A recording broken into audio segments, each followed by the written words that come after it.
It's Two on the Aisle with me, Charles Gross, and Leslie Hoban Blake.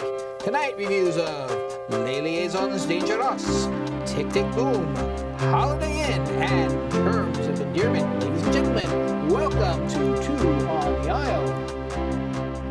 And good evening, Leslie. Good evening, Charlie. We have some interesting, a diverse amount of shows. We do, and two musicals, but very different kinds. Very much so. Les Liaisons Dangereuses, this is the revival. This is the second revival on Broadway, Les Liaisons Dangereuses. I saw the first one, which was with Alan Rickman and Lindsay Duncan. I cannot remember who did the second one. It will come to me if I think about it hard enough. And this one is Janet McTeer and Liev Schreiber. I do remember that first one. The first one. With Alan Rickman. Yes. And this is part of what they call the Dunmar season. We've already seen two of these plays, Privacy at the Public Theater with, tell me his name. Someone. Harry Potter, tell me his name. Oh, Daniel Radcliffe. Daniel Radcliffe. I'm going like, oh, okay. Wasn't and Alan Rickman was, of course, in the Harry Potter movie as Snape. Yes, he was. 6 degrees of Harry Potter. Well, and also this Dunmar, New York season, which is a very interesting thing. The Dunmar has been responsible for a lot of revivals of musicals, especially. So this is interesting. And Janet McTeer, we just saw do that magnificent role of Petruchio in the park when she went in the all-female version of The Taming of the Shrew. Okay, so and she needs somebody big and strong, and she's got him in Liev Schreiber. He is big and he is strong. Does he belong in a powdered wig and short pants and white socks? I'm not sure. I thought so sometimes, and then I thought so not sometimes. Well, let's explain the plot of this play. You have these two upperclassmen who basically have nothing better to do than figuratively and literally screw people. And screw them and their lives, yes. Can he seduce this very pious woman who is married to another man but happens to be a servant at his aunt's country estate? And along the way, he decides to deflower a 15-year-old virgin. Real sweet guy. Well, they have no other things to do with their time, yes. And they're actually playing the theme of Mean Girls. I mean, isn't that what happened in the movie Mean Girls? There was never saw it. Well, there was a bit of this making things happen, making people's lives miserable, and this was the best way to do it in that particular time for them. And they got points, and they had their own little system of what, and the prize was that he would get her. He would get Madame Latroy at the end if his name is Valmont, and he would get her at the end. They were lovers once upon a time, and she broke it off. And they broke it off. Although the interesting thing is, the play takes a very dramatic turn at the end, where she realizes that he has had feelings for this wife, which is not fair. That's not part of the game that they play. There are no feelings involved. Well, but apparently, until there are, and they end up turning against each other. Yes. I loved watching this with Alan Rickman, and both he and Liev portray their characters as almost bored. And that can work against the play at times, because if the character is bored, sometimes we get bored. And really, for the first 20 minutes ago when they're plotting, the play moves at a very slow pace. It's when they get down to business, as it were. I don't remember ever feeling that it was slow. That the play gets interesting. This is where we come into we've seen it before, and here's what's different. This particular production by Josie Rourke, who's the artistic director of the Dunmar Warehouse, before it was overblown with tapestries and furniture and the richness of their lives, the boredom of the richness of their lives. Here, their houses are almost empty, and they empty out even more as the play goes on. I don't know what that's supposed to signify, the emptiness of their inside life, because their outside life doesn't change. They don't lose money or anything. It's not like the cherry orchard where, they're going to have to sell the orchard. They're not poor. Except in morals and and empathy for other people. And so I despised the setting. I really felt that taking out all of this was very detrimental to the show for me. I don't know. Again, I don't understand sometimes when directors make certain decisions. I think we have some footage of this show. We do. So let's take a look at Les Liaisons Dangereuses. But I think this may well turn out to be my most famous exploit. I believe it sets a new standard. I think I can confidently offer it as a challenge to any potential rival for my position. Only one thing could possibly bring me greater glory. And what's that? To win her back. I'm prepared to offer you any odds you care to suggest against your success. You see, I'm also inclined to think of this as one of my greatest triumphs. What do you mean? There's nothing a woman enjoys as much as a victory over another woman. Except my victory wasn't over her. Of course it was. It was over you. Okay. And the meaning, of course, dangerous liaisons is that's what's missing for me here is the sense of danger. I didn't get the sense that the young girl is quite happy with what happens. You find out, you know, The that's 50-50. Well, that she always has been. no, but I mean, she's quite happy to be deflowered. It doesn't matter to her one way. She's happy that one way. She's happy the other way. She believes she's being trained for her Yes, future but husband. no great moral issues in her life. She's too oblivious or dumb, one or the other, whichever Right, one but that that's is. par for the course in the play. The other woman, of course, is a very different Who was story. she played by? Which lady are we talking about? Wife, hang on, I've got to get servant? I've got to Yes. get a character name, and I don't recall Okay. it, so I'm going to try to do this. Yes, that's part of the problem. All these names can be a little confusing. as to Cécile who is it. Valanche. Right. I hope I said that correctly. Cécile Valanche. There are, yeah. I like the performances in general. Who was the aunt that was? The Mary Beth Peale, the Yes, aunt. Yes, yes. I love her. She's a Yes, darling she woman. I she is directed her. devoted. She is devoted to her nephew, Yes. but she knows exactly what he is.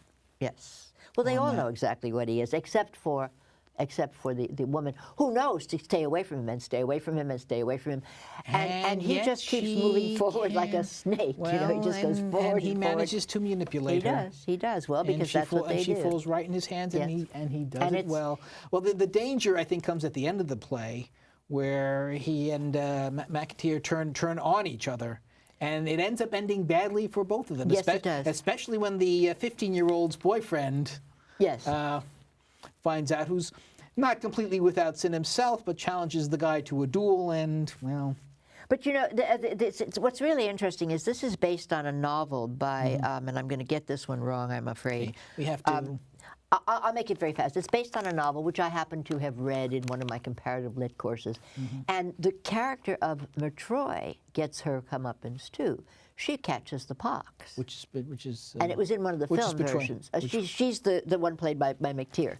Right. So nothing happens to her, and I mean she loses. She loses the only man she ever had any feelings for. But in when, the film, Leaves' character in one is of killed. the two film versions, they go back to the original, which is that she winds up with the pox and she stands there in the shadows with her face hidden. So she lives, and not only is he gone, but she's got the pox as well. I mean, that's real. Now that's an ending, you know. That's a comeuppance. That's a comeuppance. But, you know, the cover, I must say that the cover, the colors and the feeling on the cover, I don't think are ever matched in the story between these two. What's your There's nothing conclusion huge. on this production? Well,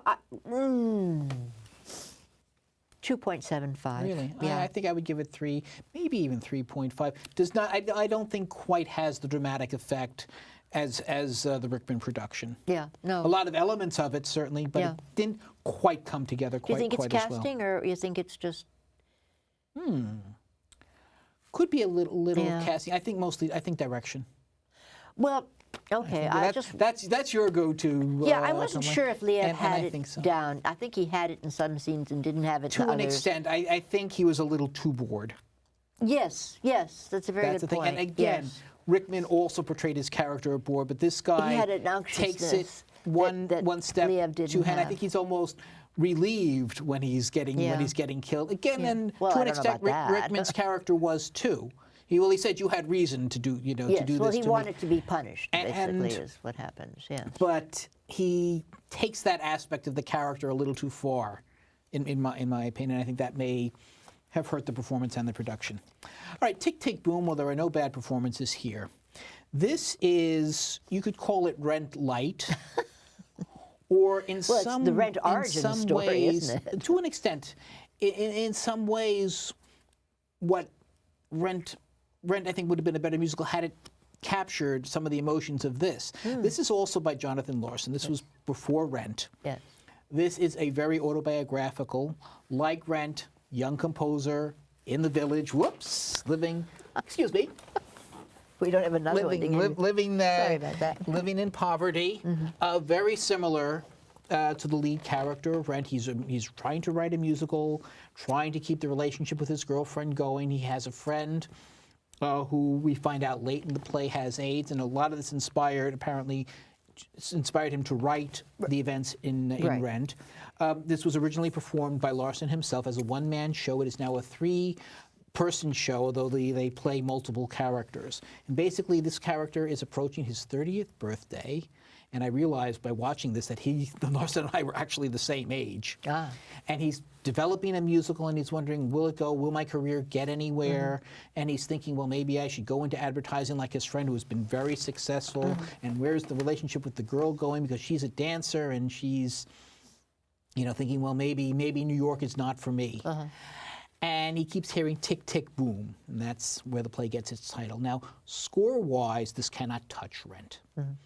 But the themes that it discusses, the struggling artist, the sick friend, the relationships, I consider this vastly superior to Rent because there's a certain emotionalism there that I never got from Rent. Even, when Mimi is sick in Rent, or when Angel dies, You didn't- oh, wow. You didn't feel that? Oh, you all right. feel very detached because it's coming. Remember, Rent starts with its lead character looking through a lens. He's detached. Therefore, we are detached. No, I wasn't Here, detached. I got attached very quickly to that. I did not. Did you see the revival, the first real production of this, which was down at the Jane Street Yes, I did. Theater? I Okay, did. and it starred Raul Esparza in that Right. role, who looked nothing like Jonathan Larson. This guy, whose name I don't know, Yes. looks like Jonathan Larson. Very He's a- much. This is Nick Blamier. Okay, and so this time I thought, oh, this is really about Jonathan Larson. But when I saw it before, it was about Raul Esparza. I could watch him do anything. But it took me out of what the play was about. He was much too good looking. He was much too, he had too much charisma. This guy doesn't have charisma. He's a schlumpy kid. He's turning 30. He hasn't done anything with his life. It's amazing that he's got the girlfriend at all, given the kind of things that he's interested in. I think He's a real Sierra nerd. Renee, who Yeah. is gorgeous, Yes. sings beautifully, gives such a wonderful and solid performance. And actually I was turned away because she wasn't available, and I'm very glad that they didn't try to do it without. She is certainly worth waiting for. She was worth waiting for. And no, I think it's a charming piece. I think I complained. And George a couple Salazar is the Yes. is the friend who we find out is gay and then find out at Right. the end has AIDS. By the way, I sat through a talk back at the end with the woman who had a lot to do with the Jonathan Larson library. I don't remember her name, but she's I'm now following her on Twitter. She's an interesting young woman, and the cast members, and it was really fascinating because. I don't remember the point I was trying to make. It probably wasn't that important. Well, while you're thinking of it, I will mention that this was directed by Jonathan Silverman, who is the artistic director of the King Company that's yes, producing and it. who we're going to have as a guest on our show. Right. And did we show at some point? the we did B-roll not. yet? So let's take a quick look at Tick Tick Boom. People bleed, cages or wings. Which do you prefer? Ask the birds. Fear or love, baby, don't say the answer. Actions speak louder than louder than louder than louder than louder than cages or wings. Which do you prefer? Ask the birds. Fear or love, baby, don't say the answer. Actions speak louder, louder than louder than. They speak louder, louder than louder than. Actions speak louder than.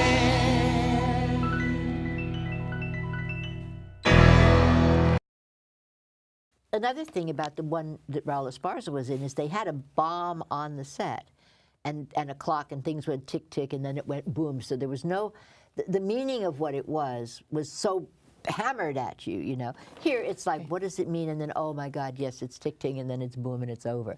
You know, that's kind Well, of... I think that's very, very clear. Yes, it is. We didn't need a bomb and a boom and a thing to make Yeah. it clear. That's all what in I'm all, saying. this is a very solid production. Yes. Very recommended. Yes. Again, it doesn't have the boom score-wise that Rent does. And, you know, but it has heart. And it has a story.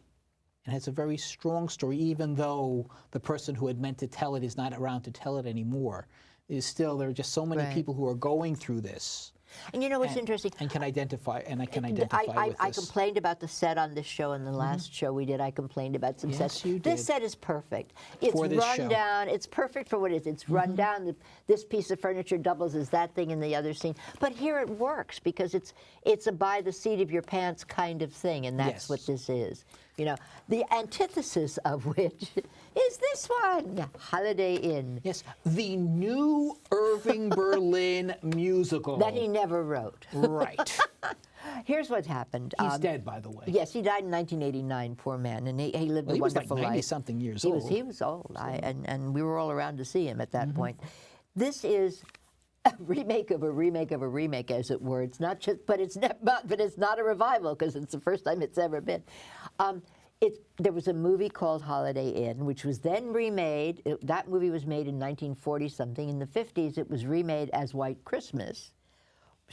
Both of them starred Bing Crosby. The first one starred Bing Crosby and Fred Astaire. The second one starred Bing Crosby and Danny Kaye. Are you with me? That's as much as you need to know. The plot is that there's a song and dance duo. Ted and, I'm going to get the other one's name wrong. Ted and what? Help me here. Ted and got the program. Jim. It was the simplest word in the world.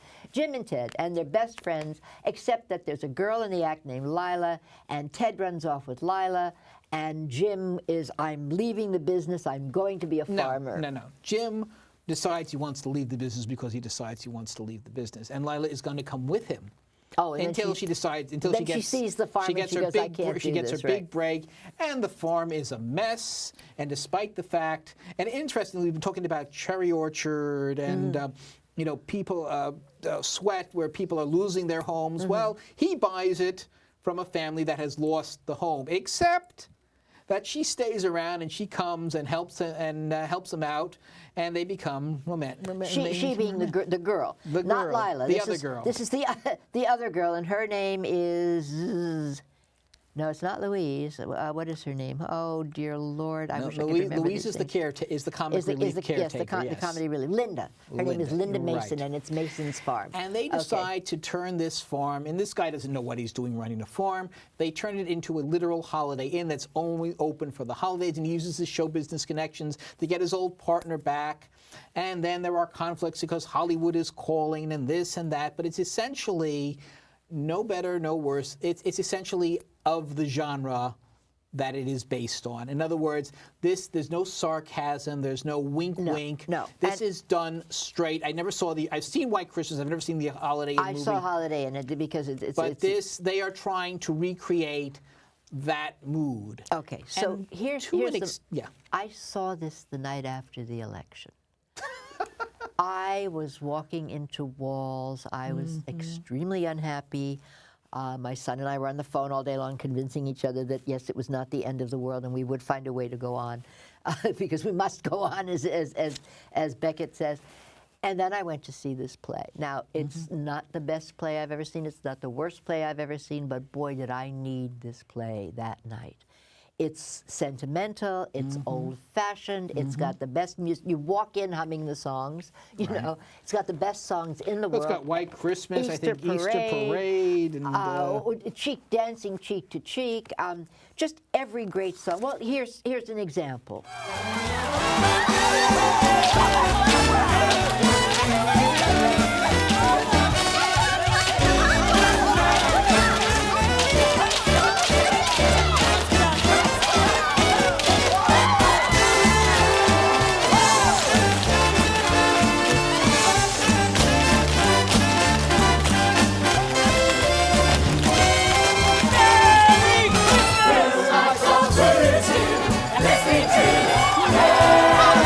They shake their every shake. A lucky break. Oh, there's a way. There's a way. If you lose your very good shake on the way. Shake 'em away.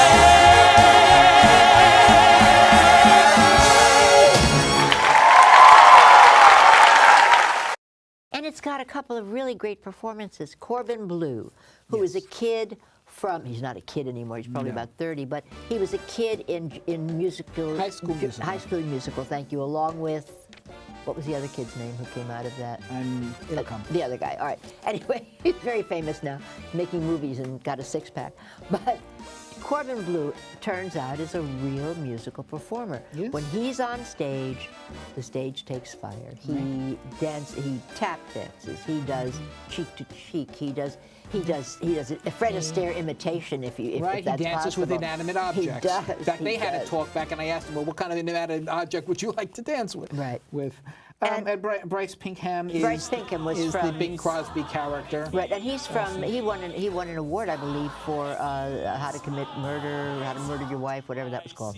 Right. No, How to Commit Murder and Not Get Caught. I've forgotten the name of it, but it was that show that was... A Gentleman's Guide to Love and And Murder. Murder, thank you very much, okay. No one gets killed here. No one gets killed here. But there, people are threatened. And Louise is this wonderful character who may or may not have been in the other thing. And if she was in the other movie, she was played by Thelma Ritter, but she's that tough-talking... Thelma Wood. No, I'm saying if she were in the movie, okay. she would be played by Thelma Ritter. She's a tough-talking but heart of gold Right. woman who Who's she's the always handy there. person. She's the handyman. She calls herself Yes. the handyman. And you know, It's Megan Lawrence.